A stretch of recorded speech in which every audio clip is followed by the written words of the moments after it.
Again, with the death of Kajim Powell, shot by St. Louis police in broad daylight. That was back on August 19th. All the more disturbing because the whole incident was caught on tape. Joining me now exclusively is his mother, Karen Powell, his grandmother, Mildred Powell, and Jermaine Wooten, attorney for the Powell family. Thank you guys for joining us. Thank you, Don. You're welcome. Karen, I want to start with you. You had to bury your son Kajim yesterday. I'm so sorry for your loss. How are you holding up? I'm holding up pretty well, thank you. I want to ask about what happened the day your son was killed. Police say he threatened two officers with a steak knife after stealing from a convenience store. Do you believe that? No, I do not. What do you believe? I believe the video footage that I've seen, and I didn't see a knife, or I didn't see him wielding a knife. It appears, though, in the video that he may be cupping something with his hand, as his hands are sort of in a cupping position, but you don't believe you see anything, right? No, Okay. he doesn't have anything. Okay. Mildred, when did you last see your grandson? It was about 11:30, 11:45. What was that, Tuesday? Monday? No, it was Tuesday, wasn't it? Tuesday morning. Yeah. And what kind and of... he usually leaves the house and he go to the library. And so nothing out of the ordinary? It was routine? No. I was expecting him to come home around 3 or 4 o'clock, and instead I got a knock at the door, and the police was there, and they was trying to pronounce his name. They asked me that I know a Kajimi. I said, well, I think you're talking about my grandson, and his name is Kajim. So they said, could we come in? And I told them yes, and they asked me, they told me they was sorry to bring bad news. That's what it was. Then they wanted to know who that was on the windowsill. I had a picture of my niece up there. She had on a police uniform. And I told them. And they asked me if I could go downtown with them to identify the body. And I told them yes, but give me a few minutes because I had to change clothes. And they asked because your niece is a police officer, correct? Beg pardon? Your niece is a police officer. That's why they were asking who that was, correct? Yes. Yeah. So you had to go down. I'm sure your heart sank, and that must have been one of probably the most awful day of your life. One can only imagine. It was. Yeah. Karen, you know, the St. Louis police chief says that officers followed protocol, that your son was moving towards the officers and telling them to shoot him. What do you say to that? I don't think that he did not cause a threat to those police officers. According to the police footage, not the footage that I've seen, he didn't pose a threat. He didn't even look like he was close enough for them to feel threatened. So I spoke with your attorney before because I don't want to be insensitive about showing the video or playing the video, and he said that you're okay with it. Are you okay with us playing it, and then I can ask some questions? Yes, sir. Okay, we're going to play it, and then we'll talk to you. Okay. He got his gun out. Oh.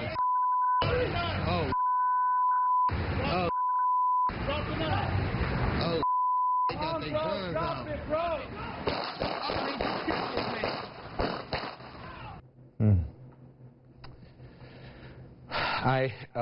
That's the first time I've watched the video in its entirety, and we obviously froze it so that you wouldn't see it actually happening. You've looked at the video, right? The unfrozen video? Yes, I have. Do you think that lethal force could have been avoided? Definitely. Why so? I'm sorry. Why do you believe that? Because do you think he was close enough where they could have tased him, or? Yes, I think they could have talked him down. They didn't try. Go ahead, Grandma. They didn't try to talk him down. They come out of the car with the guns and... Drawn. Yeah. So let's talk about the 911 calls, okay, referring to your son here.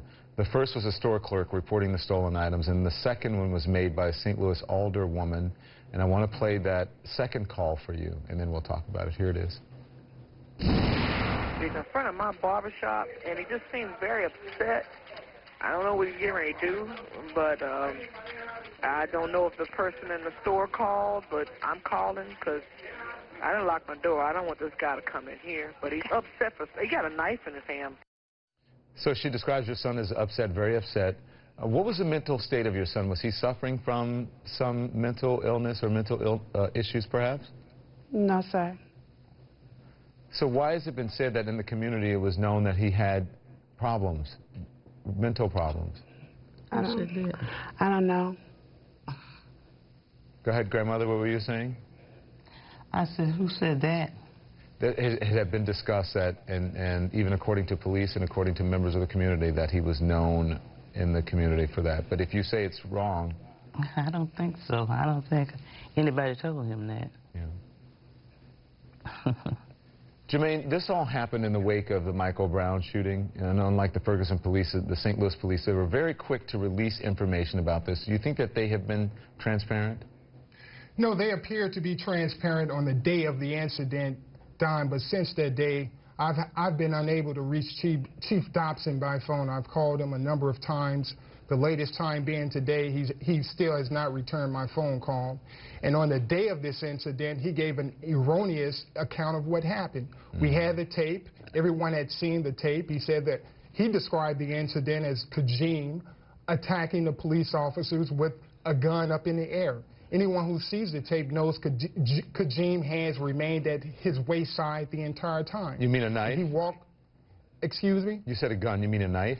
Yeah, I do mean a knife. Yeah. If he had a knife, after viewing the tape, and I viewed this tape at least about 50 times, Don, I don't see a knife. However, I do hear the police officers telling him to put a knife down. So even if he had a knife and it was cuffed and they could barely see this knife, I hardly believe these police officers could have felt threatened by Kajim. So, so in lack of transparency, you believe, have they found a knife? Have they told you anything about having a knife in evidence? They haven't told me anything about having a knife in evidence. Since that time, Don, however, I have requested the incident report, which will give me a bunch of facts that happened that particular day. I await that. I anticipate having it over the next couple of days. And I do want the family and the chief and all of us sit down and perhaps talk and find out exactly what happened that day. And we can perhaps sit down with these officers and find out exactly what was going on in their minds and try to find out how they were trained, what post-training they had. Because it appears that these officers got out of their car with just one thing on their mind. They were going to put this guy down. They could have done, they had many options. And per their training, what they should have done, one officer, which would have been the closer officer who was driving the car, he should have gotten out the car, not with his gun out. He should have gotten out and attempted to speak with Kajim. And as you said, tried to talk him down. And you are planning legal action, correct? Absolutely, Don. So Karen and Mildred, can I ask you, what do you want to happen here, and what do you want people to know about your son, your grandson? I want them to know that my son was he loved people, he loved life, he loved children, he especially loved family. He wouldn't harm anyone. He especially loved family. What do you want? Sure. What do you want from this? We need to get the police officers to follow their protocol if they have any, and this injustice has to stop. Karen, our young men. Karen Powell, Mildred Powell, thank you. I appreciate you joining us. It took a lot of strength for you to do this. If you ever need anything, let us know. Okay. Yes, sir. Thank you. Thanks, Don. And thank you very much as well, Jermaine Wooten, the